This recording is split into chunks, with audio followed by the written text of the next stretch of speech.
नमस्कार, मी जान्हवी आणि आज मी घेऊन आले आहे सीजनल भाज्यांपासून बनवलेला व्हेजिटेबल पुलाव. खूप यम्मी हा पुलाव होतो.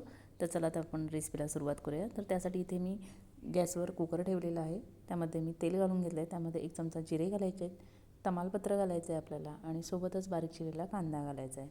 छान कांदा थोडा वेळ परतून घ्यायचा आहे आणि कांदा परतल्यानंतर यामध्ये आपण बारीक चिरलेला एक मध्यम आकाराचा टोमॅटो घेतलेला आहे, तो घालून घ्यायचा आहे. ज्या सीजनल भाज्या असेल त्या तुम्ही इथे घालू शकता. खूप यम्मी हा पुलाव होतो, परंतु मी ज्या पद्धतीनं दाखवला आहे त्या पद्धतीनेच करा, म्हणजे तीच टेस्ट तुम्हाला येईल. तर आता छान मिक्स करून घेतलं. आता यामध्ये मी घालत आहे आलं, लसूण, मिरची, कोथिंबीरची पेस्ट. इथे मी मिरची यूज करणार आहे तिखटपणासाठी. मिरची पावडर अगदी कमी मी यूज करणार आहे, तर मिरच्याच यूज करा. तर हिरव्या मिरच्या येतात ना, त्या इथे मी यूज केलेल्या आहेत तिखटवाल्या. तर इथे 2 ते 3 मिरच्या मी यूज केलेल्या आहेत. आलं, लसूण, 1 इंच आल्याचा तुकडा आणि 7 ते 8 लसणाच्या पाकळ्या आणि थोडीशी कोथिंबीर सोबतच घातलेलं आहे. इथे मी मेथी, फ्रेश जी मेथी येते बाजारात, ती मेथी मी थोडीशी घातलेली आहे. तीही नक्की घाला आवर्जून. हवं असेल तर पालक असेल तर पालकही तुम्ही थोडासा घालू शकता, परंतु मेथी नक्की घाला. आता यामध्ये छान परतल्यानंतर इथे मी घालत आहे सगळ्या भाज्या. तर भाज्यांमध्ये मी बटाटा, वांगं, मटार, फ्लॉवर, पावटा आणि राजमा असं घेतलेलं आहे. ज्या अवेलेबल असेल त्या तुम्ही घालू शकता. तर माझ्याकडे ज्या अवेलेबल होत्या भाज्या मी त्या सगळ्या घातलेल्या आहेत थोड्या थोड्या.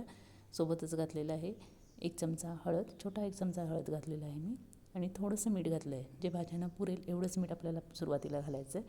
छान मिक्स करायचं तेलामध्ये. छान ह्या भाज्या परतून घ्यायच्या आणि जे थोडंसं मिक्सरच्या भांड्याला वाटण राहिलं होतं तेवढंच मी पाणी यामध्ये घातलेलं आहे आणि छान मिक्स करून आपल्याला 2 ते 3 मिनटं थोडंसं वाफ आणून घ्यायची आहे. तोपर्यंत आपण तांदूळ धुवून घेऊयात. तर इथे मी इंद्रायणी तांदूळ यूज करणार आहे. तर बघू शकताय छान भाज्या परतल्या गेलेल्या आहेत. आता यामध्ये आपल्याला घालायचं आहे पाव चमचा मिरची पावडर आणि 1 चमचा इथे मी गोडा मसाला घालत आहे. गोडा मसाला नक्की घाला, त्यानं खूप अप्रतिम टेस्ट येते भाताला. तर छान सगळं मिक्स करायचं आहे आपल्याला आणि आता यामध्ये आपल्याला धुवून घेतलेला तांदूळ घालून घ्यायचा आहे. एक साईडला मी पाणी गरम करत ठेवलेलं आहे. तर आता छान मिक्स केल्यानंतर आपल्याला यामध्ये गरम पाणी घालून घ्यायचं आहे. तर तुम्ही तांदळाच्या अंदाजानुसार पाणी त्यामध्ये ॲड करा.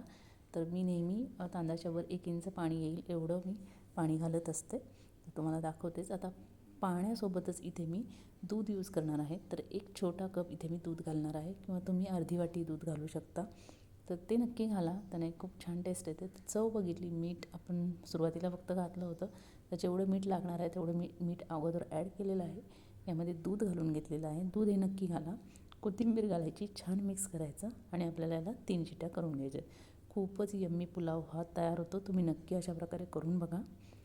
तर आता ह्याला मी झाकण लावणार आहे. इथे मी तुम्हाला दाखवते अशा प्रकारे मी अंदाज घेत असते.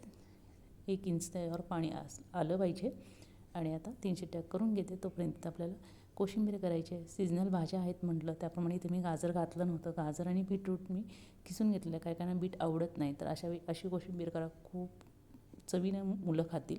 तर यामध्ये भाजलेल्या दाण्यांचं जाडसर केलेलं कूड घालायचं आहे, थोडीशी साखर घालायची आहे आणि चवीनुसार मीठ घालायचं आहे. सोबतच घालत आहे मी दही. घरचं फ्रेश लावलेलं दही आहे ते घालून घेत आहे मी. जेवढ्या आपल्याला या हिवाळ्यामध्ये भाज्या खाता येतील त्या अशा प्रकारे नक्की तुम्ही आहारात आणा. खूप त्याचं हेल्दी बेनिफिटही आहेत आपल्यासाठी. तर सगळं छान मिक्स करायचं. थोडंसं दही कमी वाटलं म्हणून परत दही घालत आहे. जसं जसं तुम्ही ॲड करत जाल तसं जरा पाणी सुटतंच, कारण आपण मीठही घातलेलं आहे. परंतु मला थोडंसं क्रीमी टेक्स्चर आवडतं, दही थोडंसं जास्त आवडतं म्हणून मी दही जास्त घातलं आहे. तुमच्या आवडीप्रमाणे तुम्ही कमी जास्त करू शकता. छान मिक्स करायचं आणि आता वरून आपण फोडणी देणार आहोत. तर तेल मी गरम करून घेतलेलं आहे ऑलरेडी. आता यामध्ये 1 चमचा मोहरी घातली आहे. मोहरी छान तडतडू द्यायची. त्यानंतर इथे 1 चमचा जिरे घालायचे, कढीपत्ता घालायचा आणि हिरव्या मिरच्या घातलेल्या आहेत मी. छान ही फोडणी परतल्यानंतर आपल्याला कोशिंबीरवर घालून घ्यायचे आणि मिक्स करून आपली ही झटपट ही कोशिंबीर तयार. खूप यम्मी ही कोशिंबीर होते, छान लागते. तर नक्की एकदा तुम्ही करून बघा अशा प्रकारे जर करत नसाल तर. वरून कोथिंबीर घातलेली आहे. छान मिक्स करायचं आणि एक साईडला आपला पुलावही तयार झालेला आहे. कुकर मी बंद केलेला आहे. लगेचच तुम्हाला ओपन करून दाखवते आणि आपण प्लेट तयार करून घेणार आहोत. तर बघू शकता खूप छान आपला हा पुलाव तयार झालेला आहे. आणि आता कोशिंबिरीसोबत देत आहे. तर नक्की ही रेसिपी ट्राय करा. आवडली तर एक लाईक करायला विसरू नका आणि जास्तीत जास्त शेअरही करायला विसरू नका. तर भेटूया अशाच नवीन रेसिपीसोबत.